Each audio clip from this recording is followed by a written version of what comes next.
అయిన దేవునికి క్రీస్తు వారి పక్షాన వందనాలు తెలియజేసుకుంటున్నానండి. అదేవిధంగా కూడి వచ్చినటువంటి మీ అందరికీ ప్రభు పక్షాన వందనాలు. ప్రభునందు ప్రియులారా, ఈరోజు మన ధ్యానాంశం ఏమిటంటే శ్రమలు తెచ్చే సిరులు. ఏంటండి? శ్రమలు తెచ్చే సిరులు, లేకపోతే శ్రమల వలన కలిగేటువంటి సిరులు. సిరులు అంటే ఏంటండి? సిరి అంటే ఏంటి? సంపద. శ్రమల వలన కూడా మనకు ఏం కలుగుతుంది అంటే సంపద కలుగుతుందంట. ఈ భౌతికపరమైన జీవితంలో మనం ఆలోచిస్తే శ్రమల ద్వారా ఏమన్నా మనకి లాభం కలుగుతుందండి? ఎటువంటి పరిస్థితుల్లో కూడా శ్రమల వల్ల మనకి ఎటువంటి లాభం కలగదు. కానీ ఆధ్యాత్మిక పరమైనటువంటి జీవితంలో మనం ఆలోచిస్తే శ్రమల వలన మనకి సంపదలు కలుగుతాయంట, సిరులు కలుగుతాయంట, శ్రమల వల్ల మనకి లాభాలు చేకూరుతాయంట. ఈ విషయాన్ని ఈరోజు మనం ధ్యానిద్దాం. దీనికి సంబంధించినటువంటి వాక్య భాగం ఫిలిప్పీయులకు రాసినటువంటి పత్రిక 1వ అధ్యాయం చివరి వచనం. ఫిలిప్పీయులకు రాసినటువంటి పత్రిక 1వ అధ్యాయం చివరి వచనం. క్రీస్తునందు విశ్వాసం ఉంచడం మాత్రమే కాక ఆయన పక్షమున శ్రమపడుటయో ఆయన పక్షమున మీకు అనుగ్రహించబడెను. క్రీస్తునందు విశ్వాసం ఉంచటం మాత్రమే కాకుండా ఆయన పక్షమున అంటే ఆయన తరపున మనం ఏం చేయాలంట? శ్రమ పడుటయో మనకి ఆయన ద్వారా అనుగ్రహించబడిందంట. అంటే క్రీస్తు ద్వారా మనము పరలోక రాజ్యాన్ని చేరుకుంటాం. ఏ విధంగా చేరుకుంటామంటే ఆయన యందు విశ్వాసం ఉంచితే మనం పరలోక రాజ్యాన్ని చేరుకుంటాం. మరి కేవలం ఆయన యందు విశ్వాసం ఉంచడం మాత్రమే మనం చేస్తే పరలోక రాజ్యం చేరుకోము. ఎందుకంటే ఆయన అనుగ్రహించినటువంటి శ్రమలను కూడా సహిస్తేనే ఏంటండి ఆయన మనకి ఏం అనుగ్రహించాడంట? శ్రమలను అనుగ్రహించాడంట. ఆ శ్రమలను కూడా సహిస్తేనే మన విశ్వాసం అనేది పరిపూర్ణం అవుతుంది. శ్రమలు లేని విశ్వాసం పరిపూర్ణం అంటే అసంపూర్ణమా? అబ్రహాము యొక్క విశ్వాసానికి పరీక్ష లేకపోతే ఆ విశ్వాసం సంపూర్ణమా అసంపూర్ణమా? అసంపూర్ణము. అందుకే క్రీస్తునందు విశ్వాసం ఉంచడం మాత్రమే కాకుండా ఆయన పక్షమున శ్రమపడుటయు. ఆయన భూమి మీద ఉన్నంత కాలము 33.5 సంవత్సరాలు శ్రమ పడ్డారు సకల మానవాళిని పాపం నుండి రక్షించడానికి. మరి ఆయన వెళ్ళిపోయిన తర్వాత ఆయన ప్రజలను పాపం నుండి ఎవరు రక్షిస్తారు? ఆయన నమ్ముకున్నటువంటి మనమే ప్రజల్ని ఏం చేయాలి? పాపాల నుండి రక్షించాలి. మరి ఆ కాలంలో ఉన్నటువంటి ప్రజలని పాపాల నుండి ఆయన రక్షించడానికి ఆయన శ్రమలు పొందాడు. మరి ఈ కాలంలో ఉన్న ప్రజల్ని వారి దేవుని వాక్యం చెప్పి వారి పాపాల నుండి మనం రక్షించాలంటే మనం ఏం పొందాలి? శ్రమలు పొందవలసినటువంటి వారమై ఉన్నాం. అందుకే యేసుక్రీస్తు వారు మనకు ఏమై అనుగ్రహించారంట? శ్రమలు కూడా అనుగ్రహించారంట. ఈ లోకంలో మనం జీవిస్తున్నంత కాలము వచ్చేటువంటి శ్రమలు ఎలాగుంటాయంటే మనకి చాలా బాధాకరంగానూ ఇబ్బందికరంగానూ ఉంటాయి. కానీ లోకంలో ఒక చక్కని సామెత ఉంది, నో పెయిన్ నో గెయిన్. అంటే ఏ శ్రమ పొందకుండా దేనిని కూడా మనం సంపాదించుకోలేము. మరి ఈ భూమి మీద ఉన్నటువంటి వాటికే ఇంత చక్కని సూత్రం పెడితే మరి యేసు ప్రభు వారు ఇటువంటి సూత్రం పెట్టడం, పరలోక రాజ్యానికి చేరుకోవాలంటే ఇదిగో నా పక్షమున మీరు శ్రమ పడాలి అనే ఒక చక్కని నియమం పెట్టడం తప్పంటారా ఒప్పంటారా? సరైందా కాదా? సరైంది. ఎందుకంటే భూమి మీద బ్రతుకుతున్నటువంటి మనకే ఈ జీవితాన్ని అనుభవించి వారి యొక్క అనుభవాల్లోంచి ఏం చెప్తున్నారంటే ఇదిగో నో పెయిన్ నో గెయిన్. మరి యేసు ప్రభు వారు కూడా మీరు పరలోకం చేరుకోవాలంటే ఆయన కూడా అదే చెప్తున్నారు, నో పెయిన్ నో గెయిన్. మీరు శ్రమ పడితేనే మీకు ఏమొస్తుంది? పరలోక రాజ్యం వస్తుంది. అందుకే మీకు శ్రమ ఆయన పక్షమున అనుగ్రహించబడింది. మరి శ్రమలు మనకి ఏ విధంగా లాభదాయకంగా ఉంటాయి, శ్రమలు వలన కలిగేటువంటి సిరులు ఏంటి అనేది ఈరోజు మనం ఆలోచన చేద్దాం. 119వ సంకీర్తన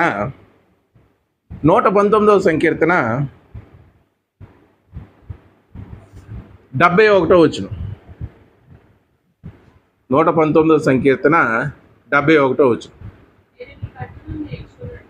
చూడండి, జాగ్రత్తగా చూడండి. నేను నీ కట్టడలను నేర్చుకున్నట్లు, చూడండి, శ్రమ నొందియుండుట నాకు మేలాయను. దేవుని కట్టడలు అంటే ఏంటండి? దేవుని యొక్క ఆజ్ఞలు. ఆజ్ఞలు నేర్చుకోవడానికి కూడా శ్రమ పొందాలా? ఆజ్ఞలు నేర్చుకోవడానికి కూడా శ్రమ పొందాలా? ఆజ్ఞలు నేర్చుకోవడానికి 10 ఆజ్ఞలు నేర్చుకోవడానికి చాలా సులువు, శ్రమ పడాలా? కానీ ఆజ్ఞలు నేర్చుకొని నెరవేర్చడానికి ఏం చెయ్యాలి? అంటే అక్కడ భక్తుడు ఏమంటున్నాడంటే,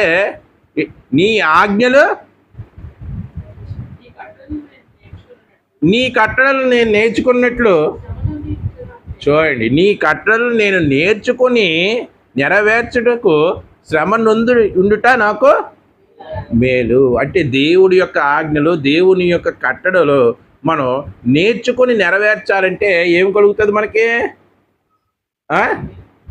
మేలు. ఏం కలుగుతుందండి? శ్రమ కలుగుతుంది. ఆ శ్రమ కలిగిన తర్వాత అది ఆ ఆజ్ఞ, ఆ కట్టడం మనకి ఏమవుతుందంట? మేలు అవుతుందంట. అంటే శ్రమల ద్వారా మనకి ఏం కలుగుతుంది? ఏం కలుగుతుందండి? మేలు కలుగుతుంది. ఈ విషయాన్ని మనం గమనించాలి. యోబు జీవితాన్ని గమనిస్తే, యోబు జీవితం దేని గుండా ప్రయాణించిందండి? శ్రమల ద్వారానే ప్రయాణించింది. చివరికి ఆయన దేవుడి నుండి ఆశీర్వాదం పొందుకున్నాడా లేదా? చూడండి, యోబు గ్రంథం 42వ అధ్యాయం 10వ వచనం. యోబు గ్రంథం 42వ అధ్యాయం 10వ వచనం. మరియు యోబు తన స్నేహితుల నిమిత్తము ప్రార్థన చేసినప్పుడు యెహోవా అతనిని క్షేమస్థితికి మరలా, చూడండి, క్షేమస్థితికి ఆయనకి మరలా దయచేసాను. చూడండి, యోబు ఏం పొందుకున్నాడండి? శ్రమలు పొందుకున్నాడు. ఆ శ్రమల ద్వారా తర్వాత ఏం పొందుకున్నాడు? మేలు పొందుకున్నాడు లేదా? అతను కొన్నదంతా కూడా ఎన్నింతలు అయ్యింది? 2 ఇంతలు అయ్యిందన్నమాట. మరియు యోబునకు పూర్వం కలిగిన దానికంటే 2 అంతలు అధికముగా యెహోవా అతనికి దయచేసెను. అంటే శ్రమల ద్వారా, శ్రమలను సహించడం వల్ల యోబు ఒక గొప్ప భక్తుడిగా నిలబడ్డాడు. ప్లస్ ఆయనకి మేలు అనేది జరిగింది. మన జీవితంలో కూడా శ్రమలు సహిస్తే మనకి కూడా ఏం కలుగుతుందంటే మేలు కలుగుతుంది. ఇది భౌతికపరమైనటువంటి మేలు అని మనం చెప్పలేం, కానీ ఆధ్యాత్మిక పరమైనటువంటి మేలు ఖచ్చితంగా కలుగుతుందా లేదా? కలుగుతుంది. అంటే మనం శ్రమల గుండా వెళ్తే అది మనకు మేలు అని యోబు భక్తుడి ద్వారా మనము నేర్చుకోవాల్సినటువంటి వారమై ఉన్నాం. కొన్నిసార్లు మేలు కలగడంతో పాటు శ్రమల ద్వారా మనకు ఘనత కూడా లభిస్తుంది. ఏంటండి? శ్రమల ద్వారా మనకేం కలుగుతుంది? ఘనత కూడా కలుగుతుంది. ఇలా శ్రమల ద్వారా ఘనత కలుగుతుందని బైబిల్లో ఒక చక్కని వాక్యం సెలవిస్తుంది. చూడండి, పేతురు రాసినటువంటి మొదటి పత్రిక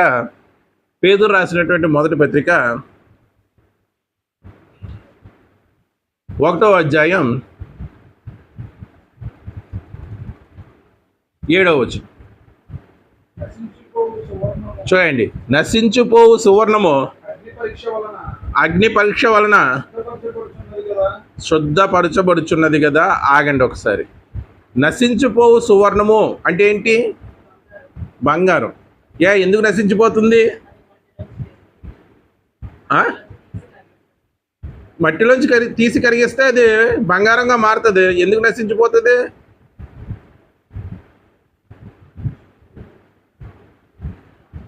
మనం చాలాసార్లు చెప్పుకున్నామండి ఎందుకు నశించిపోతుందో. నశించిపోవు సువర్ణము అగ్ని పరీక్ష వలన శుద్ధపరచబడుచున్నది కదా అన్నాడు. మరి ఎందుకు సువర్ణము బంగారము ఎందుకు నశించిపోతుంది అని ఆలోచిస్తే ప్రభునందు ప్రియులరా, క్రీస్తు రెండో రాకడలో పంచభూతములు ఏమవుతాయి? మిక్కిలి వేండ్రంతో లయమైపోతాయి. అందులో ప్రపంచంలో ఉన్న సువర్ణం అంతా ఉంటుందా ఉండదా?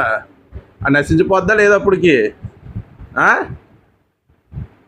అందుకే అంటున్నాడు భక్తుడు, నశించిపో సువర్ణము అగ్ని పరీక్ష వలన శుద్ధపరచబడుచున్నది కదా.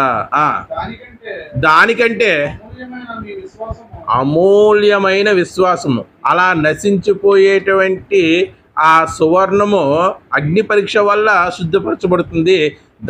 ఆ సువర్ణము బంగారము కంటే అమూల్యమైందంట మన దృష్టిలో కాదండి. ఏంటి బంగారం కంటే అమూల్యమైనది?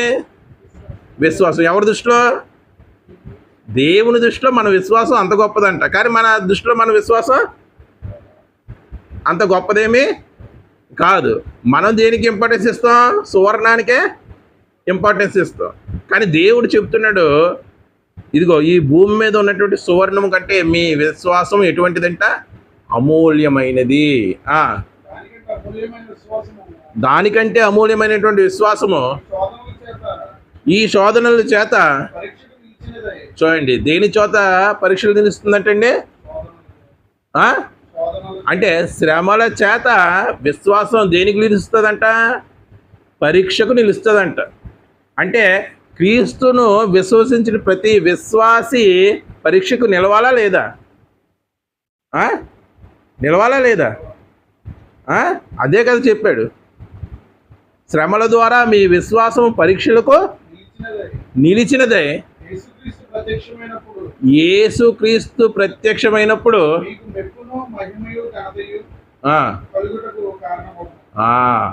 అప్పుడు మనం పడినటువంటి శ్రమలో పరీక్షకి నిలిచినదే. ఆ పరీక్షల్లో మనం యోబులాగా నెగ్గితే యేసుక్రీస్తు వారు ప్రత్యక్షమైనప్పుడు మనం సిగ్గుతో తల వంచుకోవాల్సినటువంటి అవసరం లేనే లేదు. అప్పుడు ఏం కలుగుతుందంట? మెప్పు కలుగుతుందంట ప్రభు దగ్గర. బలా నమ్మకమైనటువంటి దాసుడా అని మహిమ కలుగుతుందంట, ఘనత కలుగుతుందంట. అలాగా కలుగుటకు ఇదిగో మనం శ్రమలు సహించాం కదా, ఆ శ్రమలే కారణం అవుతాయి. దీన్ని బట్టి చెప్పండి, ఇప్పుడు శ్రమల వలన మేలు కలుగుతుందని నేర్చుకున్నాం. శ్రమల వలన ఏం కలుగుతుంది? ఇప్పుడు ఘనత కూడా కలుగుతుంది. ఎక్కడ? ఈ భూలోక రాజ్యంలో కాదు. యేసుక్రీస్తు వచ్చినప్పుడు పరలోక రాజ్యంలో మనకి ఏం కలుగుతుందంట? దేవదూతల ముందు ఘనత కలుగుతుందంట. ఎందుకంటే శ్రమలు సహించి వచ్చిన వారు వీరు అని. మరి ఈ లోకపరంగా ఆలోచిస్తే శ్రమలు పడుతున్నప్పుడు వారు చూసి మనల్ని ఏమంటారు? వీడికి జీవితం అంతా కూడా కష్టాలే, వీడు సుఖపడేది ఎప్పుడు అని మన మీద సింపతి చూపిస్తారు. కానీ పరమందు తండ్రి అయితే కుమారుడు ప్రత్యక్షమైనప్పుడు దినమున మనల్ని ఏం చేస్తాడు? మెచ్చుకుంటాడు, మనకి ఘనత కలుగు చేస్తాడు దేవదూతల ముందు. శ్రమలకి అంత విలువ ఉందండి క్రైస్తవుల జీవితంలో. ఇదిగో శ్రమల వలన మనకు ఏం కలుగుతుందంటే మేలు కలుగుతుంది. శ్రమల వలన మనకి ఘనత కలుగుతుంది. ఇంకా ఆలోచిస్తే ప్రభునందు ప్రియులరా, శ్రమల వలన మనం అభివృద్ధి చెందుతాం. భౌతిక పరంగా ఆలోచించండి, శ్రమల వల్ల ఎప్పుడన్నా అభివృద్ధి ఉంటుందండి? ఏ విషయంలో అన్నా జీవితంలో ఏ విషయంలో ఉంటుందా? ఎటువంటి పరిస్థితుల్లో కూడా ఉండదు. ఇశ్రాయేలీలు ఐగుప్తు దేశంలోకి ప్రవేశించిన తర్వాత, ఫరో చనిపోయిన తర్వాత కొత్తగా నియమించబడినటువంటి ఫరో చేతిలో అనేక హింసలు పొందరా లేదా? ఇశ్రాయేలీలు వారి చేత వెట్టి చాకరీ చేయించారు, వారి చేత ఇటుకలు తయారు చేయించారు, వారి మీద మోపరాని బరువులు మోపారు. రకరకాల శ్రమల్లో వారు దేవునికి మొరపెట్టారు. అంటే ఆ శ్రమల్లో కూడా దేవుడు ఏం చేశాడంటే వారిని అభివృద్ధి పరిచాడు. చూడండి ఒకసారి నిర్గమకాండం 1వ అధ్యాయం, నిర్గమకాండం 1వ అధ్యాయం 12వ వచనం. అయినను చూడండి, ఐగుప్తు వారు శ్రమ పెట్టిన కొలది వారు విస్తరించి ప్రబలిరంట. కనుక చూడండి, వాళ్ళు ఐగుప్తు జనం కన్నా రోజు రోజుకి ఏమవుతున్నారు? ఎక్కువైపోయి ప్రబలుతున్నారంట. ఇప్పుడు వాళ్ళు శ్రమ పెట్టబడుతున్నప్పుడు కూడా వాళ్ళు ఏమవుతున్నారంటే వారి సంఖ్యాపరంగా అభివృద్ధి చెందుతున్నారు. అంటే శ్రమల్లో కూడా దేవుడు వారికి ఏమిచ్చాడు? అభివృద్ధిని ఇచ్చాడు. అంటే శ్రమల గుండా మనం ఏమవుతామంటే అభివృద్ధి చెందుతాం. ఇక్కడ జనసంఖ్య ఆధారంగా అభివృద్ధి చెందారు. కానీ పౌలు జీవితాన్ని గమనిస్తే పౌలు శ్రమల గుండా ప్రయాణించాడా లేదా? మరి పౌలు సంతానం విస్తరించిందా లేదా శ్రమల గుండా? చెప్పాలండి. పౌలు సంతానం శ్రమల గుండా పౌలు ప్రయాణిస్తున్నప్పుడు విస్తరించిందా లేదా? ఎలా విస్తరించింది?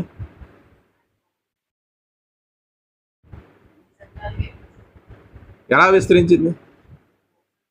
క్రీస్తు స్వరూపము మీలో ఏర్పడేంత వరకు నాకు ప్రసవ వేదన కలుగుచున్నది అన్నాడు. అంటే ఆయన అనేకులకు దేవుడు రక్షణ వాక్యాన్ని ప్రకటించి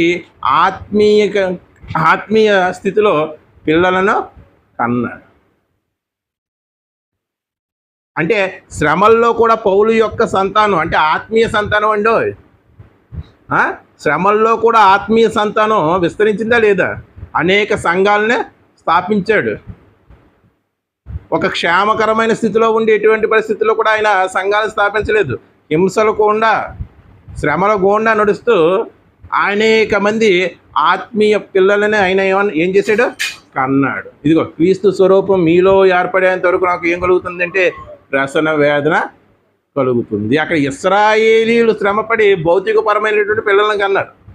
ఇక్కడ పౌలు శ్రమల గుండా ప్రయాణించి ఆత్మీయపరమైనటువంటి పిల్లలను కని అనేక రకాలైనటువంటి సంఘాలని ఆయన అనేక చోట్ల సంఘాలని స్థాపించాడు. అనేక ఆత్మలను రక్షించాడు. అంటే మనము కూడా శ్రమల ద్వారా అభివృద్ధి చెందుతాం. ఎలాగా? మనము కూడా క్రీస్తులో నడుచుకుంటూ ఉంటే మనము కూడా ఆత్మీయంగా అనేకులను రక్షించి వాళ్ళందరినీ కూడా మన పిల్లల్ని చేసుకుంటామా లేదా? అప్పుడు క్రీస్తు యొక్క జనాభా అంటే క్రీస్తుకు చెందిన వారి యొక్క జనాభా పెరుగుతుందా లేదా? ప్రబలం అవుతుందా లేదా? క్రీస్తు రాజ్యం విస్తరిస్తుందా లేదా? ఆనాడు ఐగుప్తు దేశంలో ఇశ్రాయేలు యొక్క జనాభా విస్తరించి ప్రబలమైనట్టు మనము కూడా శ్రమల ద్వారా క్రీస్తును ప్రకటిస్తూ ఉంటే క్రీస్తు యొక్క సంతానం లేకపోతే క్రీస్తు యొక్క రాజ్యం విస్తరించి ప్రబలుతుందా లేదా? అభివృద్ధి చెందుతుందా లేదా? అంటే మనకి కలిగేటువంటి శ్రమల ద్వారా క్రీస్తు రాజ్యం రోజు రోజుకి ఏమవుతూ ఉంటుంది? అభివృద్ధి చెందుతూ ఉంటుంది. అంటే చూడండి, గమనించండి, శ్రమల ద్వారా మేలు కలుగుతుంది, శ్రమల ద్వారా ఏమవుతుంది? ఘనత కలుగుతుంది, శ్రమల వల్ల ఏం కలుగుతుంది? అభివృద్ధి కలుగుతుంది. ఇంకా ఆలోచిస్తే శ్రమల ద్వారా మనకి ఓర్పు అనేది వస్తుందంట. ఏంటండి? ఓర్పు అనేది వస్తుంది. మన జీవితంలో కొన్ని విషయాలు చూసి నేర్చుకోవచ్చా లేదా? కొన్ని విషయాలు చూసి నేర్చుకోవడానికే సాధ్యపడతాయా? సాధ్యపడతాయండి? సాధ్యపడవు. కొన్ని అనుభవించి నేర్చుకోవాల్సినటువంటి విషయాలు అయ్యి ఉంటాయి. అటువంటి వాటిలో మొదట ఉండేది ఓర్పు. ఏంటండి? అటువంటి వాటిలో అనుభవించి నేర్చుకోవాల్సినటువంటి విషయాల్లో మొట్టమొదట అగ్ర వరుసలో నిలబడేది ఏంటంటే ఓర్పు.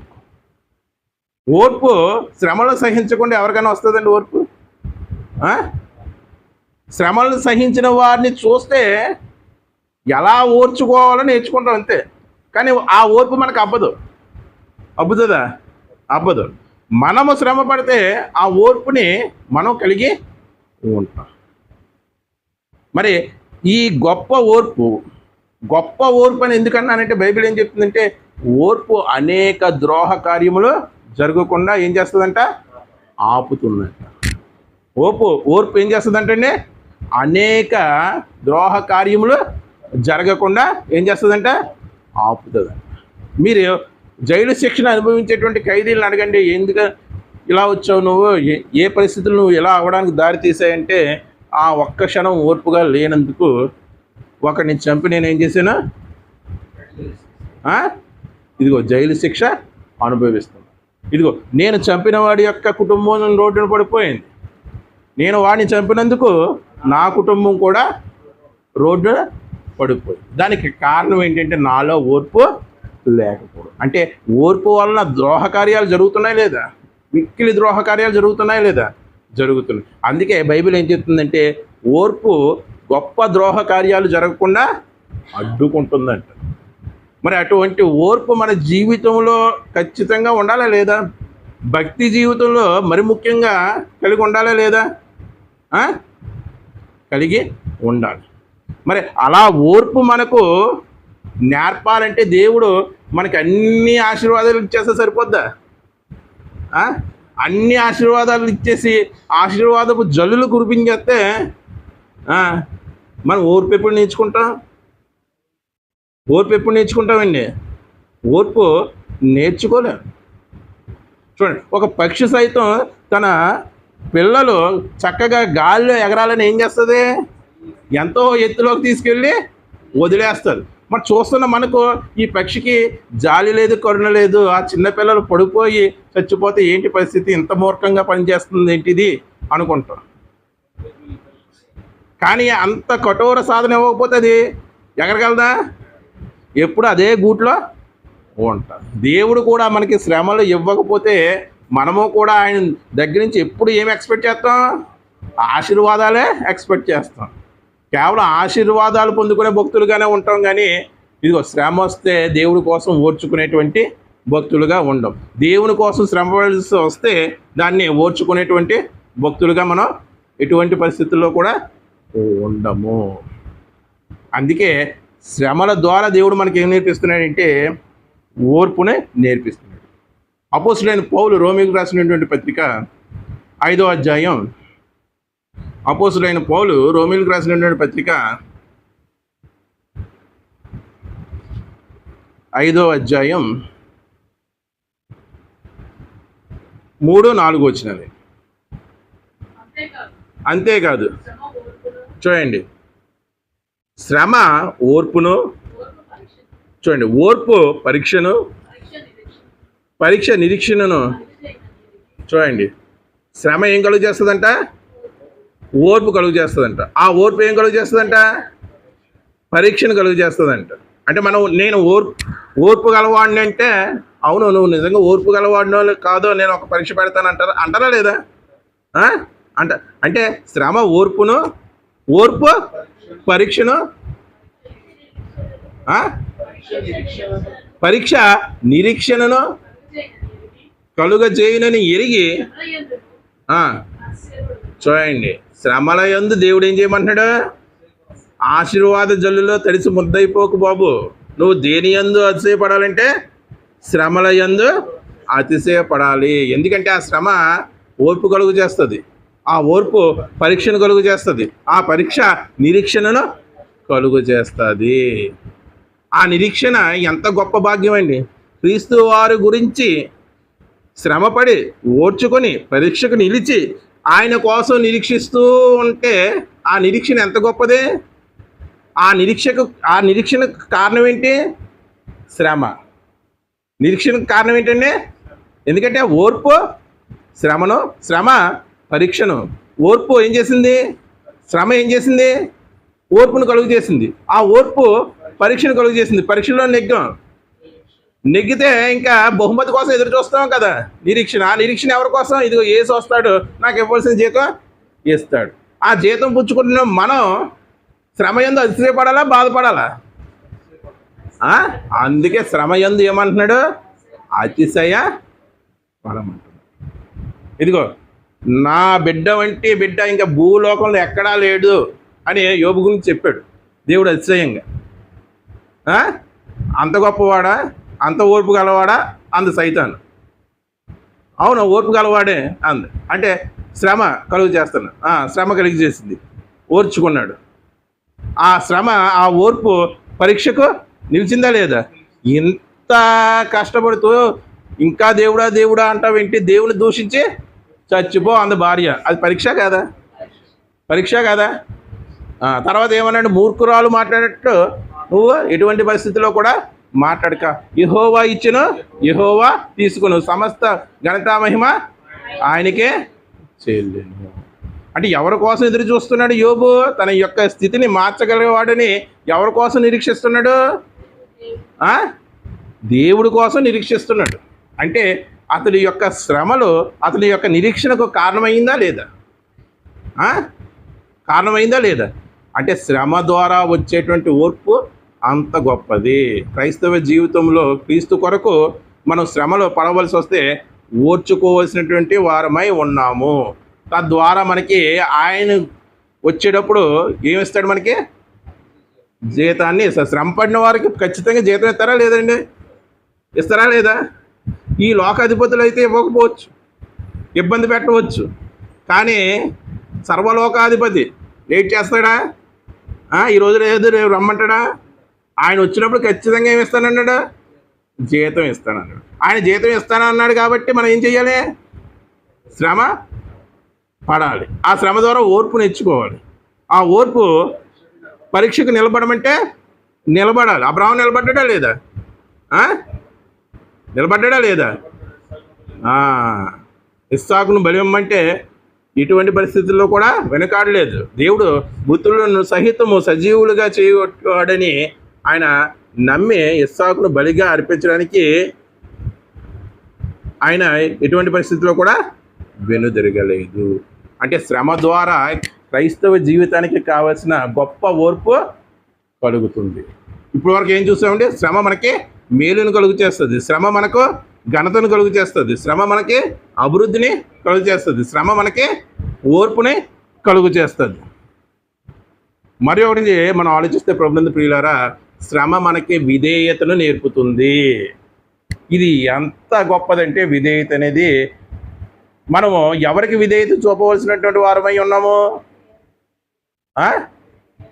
మనం అధికారులకి విధేయత చూపించాలి, తల్లిదండ్రులకి విధేయత చూపించాలి. వీరందరికన్నా ముఖ్యంగా ఎవరికి విధేయత చూపించవలసినటువంటి వారమై ఉన్నాం? దేవునికి విధేయత చూపించవలసినటువంటి వారమై ఉన్నాం. విధేయత అనేది మనం నేర్చుకోవాలా? బై బర్త్ వచ్చేస్తుందా? నేర్చుకోవాలా లేదా? యేసు ప్రభు వారు విధేయత నేర్చుకున్నారా లేదా? లేకపోతే ఆయనకు సహజసిద్ధంగా వచ్చేసిందా? చెప్పాలండి. తండ్రి దగ్గర నేర్చుకున్నారా లేకపోతే భూమి మీద నేర్చుకున్నారా? సహోదరులు తండ్రి దగ్గర నేర్చుకుని భూమి మీదకి వచ్చి ఆ విధేయత చూపించారు అని చెప్తున్నారు. కానీ హెబ్రీ పత్రిక చూడండి ఏం చెప్తుందో. హెబ్రీ పత్రిక 5వ అధ్యాయం 8వ వచనం. హెబ్రీ పత్రిక 5వ అధ్యాయం 8వ వచనం. ఆయన కుమారుడై ఉండి తాను పొందిన శ్రమల వలన, అంటే తండ్రి దగ్గర ఉన్నప్పుడు శ్రమలు పొందాడా? భూమి మీద ఉన్నప్పుడు శ్రమలు పొందాడా? భూమి మీద ఉన్నప్పుడు ఆయన శ్రమలు పొందాడు. తాను పొందిన శ్రమల వలన, అంటే శ్రమల ద్వారా క్రీస్తు వారు విధేయత ఎక్కడ నేర్చుకున్నారు? తండ్రి అయినటువంటి దేవుని దగ్గర, భూమి మీద. భూమి మీదే ఆయన శ్రమలు పడి ఆ శ్రమల వలన ఏం చేశారంట? విధేయత నేర్చుకున్న వాడై ఉన్నారంట. ఆయనే శ్రమల ద్వారా విధేయత నేర్చుకుంటే మనం నేర్చుకోవాల్సినట్టు వారమే ఉన్నావా కాదా? చెప్పండి. ఆయనే నేర్చుకున్నారు భూమి మీద శ్రమల ద్వారా, ఆయన పొందిన శ్రమల ద్వారా విధేయత నేర్చుకున్నారు. మళ్ళీ ఒకసారి చదవండి వచ్చును. ఆయన దేవుని కుమారుడై ఉండి సాక్షాత్తుగా తాను పొందిన శ్రమల వలన విధేయత నేర్చుకునేను. మరి ఆయనే విధేయత నేర్చుకుంటే మనం నేర్చుకోవాల్సినట్టు వారమై ఉన్నామా లేదా? లేదా మనకి బైబర్త్ వచ్చిందా? పుట్టుకతోనే పువ్వు పరిమళించినట్టు మనం విధేయతతోనే పుట్టామా? ఎటువంటి పరిస్థితుల్లో కూడా విధేయత మనలో ఉండదు. ఒక్క క్షణం ఉంటే మరొక క్షణం విధేయత అనేది ఏమవుతుంది? అవిధేయతగా ఉన్నారా లేదా? అప్పుడు వరకు విధేయులుగా ఉండి అవిధేయులుగా మారిపోయినప్పుడు ప్రభువా నువ్వే నా ప్రాణం అన్నాడు పేతురు. ఏమన్నాడు? నువ్వే నా ప్రాణం అన్నాడు. ఇదిగో నేను చెప్తున్నాను, కోడు కూసేసేటప్పటికి నీ విధేయత అవిధేయతగా మారిపోద్ది. నువ్వు అసలుకి నాకు చెందినవాడు కాదని నేను ముమ్మారు బొంకుతావు అన్నాడు. అంటే మనుషుల యొక్క విధేయత ఒక క్షణం విధేయతగా ఉంటుంది, మరొక క్షణం ఎలా మారిపోద్ది? అవిధేయతగా మారిపోద్ది. అంటే యేసుప్రభు వారికి విధేయత లేదని కాదు, విధేయత ఎలా నేర్చుకోవాలో ఆయన శ్రమపడి విధేయత నేర్చుకుని మనకి మార్గదర్శిగా ఆయన ఉన్నాడు, మనకి ఒక మాదిరిగా ఉన్నాడు. క్రీస్తు అన్ని విషయాల్లోనే మీకు మాదిరి ఉంచి పోయెను అని రాయబడి. అన్ని విషయాల్లో కూడా మనకి మాదిరి ఉంచి పోయెను. ఈ విధేయత కలిగి ఉండడం వల్ల మనకి ఏమి ప్రాప్తిస్తుందంటే పరలోక రాజ్యం ప్రాప్తిస్తుంది. మరి విధేయుడికే కదా. ఇప్పుడు ఏదైనా ఉత్తరం రాసినప్పుడు తమ విధేయుడు, ఎప్పుడన్నా తమ అవిధేయుడు అని రాయండి. ఆ ఉత్తరం నువ్వు దేనికి అర్జీ పెట్టుకున్నావో అది అధికారి నెరవేరుస్తాడా? తమ అవిధేయుడు అని రాయండి, నెరవేరుస్తాడా? నువ్వు పెట్టుకున్న విన్నపం ఆ అధికారి నెరవేరుస్తాడా? నెరవేర్చడు. వీడు నాకు అవిధేయుడైతే నేను వీడి యొక్క పని ఎందుకు చేసి పెట్టాలి అని అనుకుంటాడా లేదా? అంటే మరి ఒక లోకాధికారి అలా అనుకుంటున్నప్పుడు సర్వలోకాధికారి దేవుడు, మరి ఆయనకి విధేయులై ఉండాలా లేదా? మన పని జరిగించుకోవాలంటే ఏంటి మన పని? భూమి మీద ఆయన యొక్క పని చేసి పరలోకం చేరుకోవడమే ఆయన ముందుగా మన కొరకు సిద్ధపరిచినటువంటి పని. ఆ పని పూర్తి అవ్వాలంటే ఖచ్చితంగా ఆయన మీద మనం ఏమవ్వాలి? ఆధారపడాలి. మరి ఆధారపడి ఉన్న మనము ఇట్లు మీ విధేయుడు అని రాయాలా, ఇట్లు మీ అవిధేయుడు అని రాయాలా? మన జీవితంలో ఎలా రాయబడి ఉండాలి? ఇదిగో ఇట్లు మీ విధేయుడు అన్నట్టే ఉండాలి. లేదంటే అవిధేయత మనలో ఉందనుకో ఎటువంటి పరిస్థితుల్లో కూడా ఏం రాదు, నిత్యరాజ్యం మనకు రాదు. అంటే ఈ విధేయత క్రీస్తు వారికి ఎలా వచ్చింది? ఇదిగో భూమి మీద పడినటువంటి శ్రమల ద్వారా ఆయన విధేయతను నేర్చుకున్నాడు. మరి విధేయత లేకుండా, అంటే నాకు ఏదో విధేయత ఉందంటే నేను నోటితో చెప్పేస్తే కాదు, శ్రమల ద్వారా వచ్చే విధేయత ఉండాలి. శ్రమల ద్వారా వచ్చే విధేయత ఉండాలి. అంటే ఒకడు ఆకలికి తట్టుకోగలడు, ఒకడు ఆకలికి తట్టుకోలేడు. యారా నువ్వు ఎందుకు ఆకలికి తట్టుకోలేకపోతున్నావు అంటే, నేను టైం టు టైం భోజనం చేస్తాను ప్రతిరోజు, నాకు ఆకలి యొక్క శ్రమ ఏంటో నాకు తెలియదు, అందుకే నీకు ఆకలి వేస్తే నేను తట్టుకోలేను. ఒకడు ఆకలి తట్టుకుంటున్నాడు. ఎందుకు తట్టుకుంటున్నావంటే, నేను చాలాసార్లు పస్తులు ఉన్నాను, 2-3 రోజులు కూడా పస్తులు ఉన్న రోజులు ఉన్నాయి, అందుకే ఒక పూట ఒక రోజు ఈ ఆకలి బాధ నన్ను పెద్ద నాకు శ్రమ కాదు అని చెప్తాడు. అంటే ఆ ఎక్స్పీరియన్స్ వాడికి ఎలా వచ్చింది? శ్రమను తట్టుకోవడం వల్ల. విధేయత కూడా అదే విధంగా నేర్చుకోవాలండి. నాలో విధేయత ఉందని మోకాలు వేసి ప్రార్థన చేసేస్తే కాదు, దేవుడు ఆజ్ఞకు విధేయులై ఉండాలి. అది విధేయత అంటే. అటువంటి విధేయత యేసుప్రభు వారు నేర్చుకున్నారు. అటువంటి విధేయత ఎలా వస్తుందంటే కేవలం శ్రమల ద్వారానే వస్తుంది. ఇంకా మనం ఆలోచిస్తే ప్రభునందు ప్రియులారా, శ్రమల ద్వారా మనకి అందము సౌందర్యం కూడా కలుగుతుంది. శ్రమల ద్వారా ఏం కలుగుతుందంటే ఎలా కలుగుతుంది? ఎలా కలుగుతుంది శ్రమల ద్వారా అందము సౌందర్యము ఎలా కలుగుతుందండి? చూడండి ఒకసారి. యోబు గ్రంథం 42వ అధ్యాయం 15వ వచనం.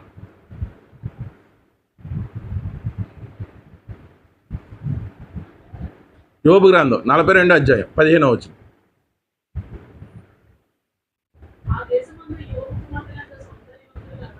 చూడండి, యోబుకు కుమార్తెలను అనుగ్రహించాడా లేదా? శ్రమ పొందిన తర్వాత దేవుడు అనుగ్రహించాడా లేదా? ఆ దేశమందు యోబు కుమార్తెలు అంత సౌందర్యవంతులు కనపడలేదంట.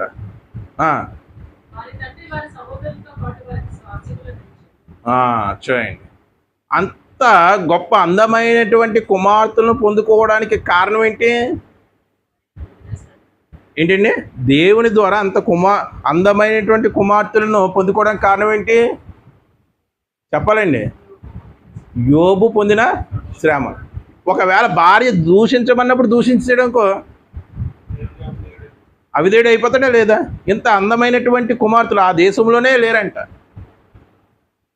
అంటే ఒక్కొక్కసారి మన శ్రమల ద్వారా మనకి అందము కలుగుతుంది, మనకి సౌందర్యము కూడా కలుగుతుంది. భౌతికపరమైంది కాదండి, అక్కడైతే భౌతికపరమైంది అయ్యి ఉన్నది, కానీ ఆత్మ సౌందర్యం కలుగుతుంది.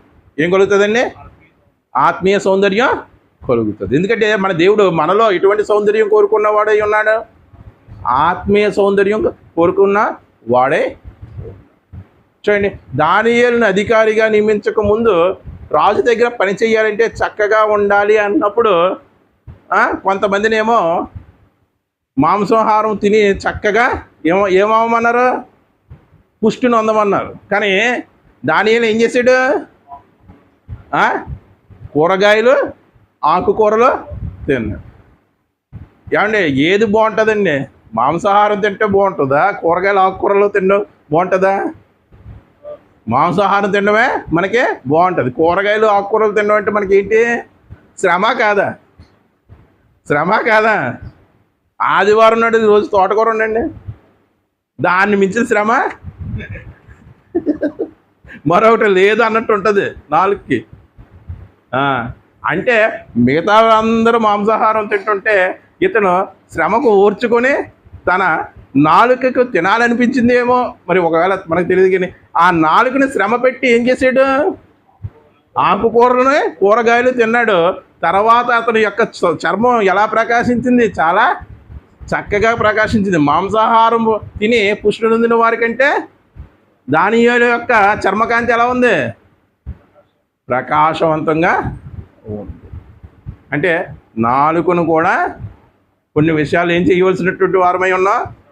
శ్రమ పెట్టవలసినటువంటి వారమై ఉన్నాం. తిండి విషయంలోనే వ్యర్థమైన మాటలను పలకకుండా దేన్ని చేయాలి?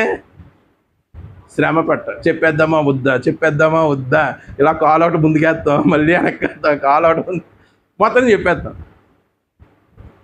ఆ మాట వల్ల అనేక కష్టాలు, అనేక నష్టాలు, అనేక జీవితంలో వచ్చేస్తాయా లేదా? అలాగా చెప్పకుండా ఉండటం నాలుగు చాలా కష్టం. కానీ మనం దాన్ని శ్రమ పెట్టి లోపలే ఏం చేయాలి? ఉంచాలి. అంటే చూడండి, శ్రమల ద్వారా చూడండి అక్కడ దానియేలుకి ఏం కలిగింది? సౌందర్యం. ఏం కలిగిందండి? చర్మ సౌందర్యం కలిగిందా లేదా? ప్రకాశవంతమైనటువంటి చర్మ సౌందర్యాన్ని పొందుకున్నాడు. అంటే శ్రమలంటే అది ఆకుకూరలు తినడం శ్రమలని నేను అన్నగానే ఇప్పుడు పరిస్థితిని బట్టి శాకాహారులు ఎక్కువ ఉన్నారా, మాంసాహారులు ఎక్కువ ఉన్నారా? అంటే శాకాహారం తినడం ఎలా భావిస్తున్నారంటే ఈ కాలంలో ఒక శ్రమ కిందే భావిస్తున్నారు. అంటే ఈ శ్రమల గుండా ఈ భౌతికమైనటువంటి సౌందర్యం మనం పక్కన పెడితే శ్రమల గుండా మనకి ముఖ్యంగా లభించింది ఏంటంటే ఆత్మీయ సౌందర్యం. ఇందాక అన్నాడు కదా, నశించిపో సువర్ణము మీ శ్రమల వలన పరీక్షకు నిలిచిందే ఏమవుతుంది? సువర్ణం అగ్గిపుటం వేస్తే ఏమవుతుంది? తలతల మెరిసిపోద్దా లేదా? దాని యొక్క అందం రెట్టింపు అయిపోద్దా లేదా? మనము కూడా శ్రమలనే పరీక్షకు నిలిస్తే మనం కూడా తలతల మెరిసిపోతామా లేదా? భౌతికపరంగా మెలకపోవచ్చు, కానీ దేవుని దృష్టిలో తలతల మెరిసేటువంటి నక్షత్రమే. నీతి మార్గమున అనేక మందిని ఎవరు తిప్పుతారో వారు ఆకాశ మండలంలో ఉన్న నక్షత్రములను పోలింది. ఆ నక్షత్రం యొక్క మెయిన్ లక్షణం ఏంటి? మెరిసిపోవడమే. అటువంటి సౌందర్యం మనకి ఎలా కలుగుతుందంటే ఇది శ్రమల ద్వారా కలుగుతుంది. ఇక చివరిగా ఒక మాట చూసి ముగించుకుందాం. శ్రమల ద్వారా మాత్రమే మనం పరిపూర్ణత చెందుతాము. శ్రమల ద్వారా మాత్రమే పరిపూర్ణత చెందుతాం.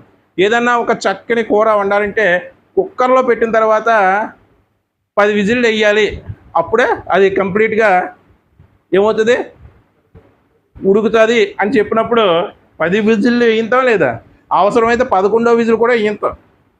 అంతేగాని 4 విజిల్ తర్వాత దించేస్తామండి.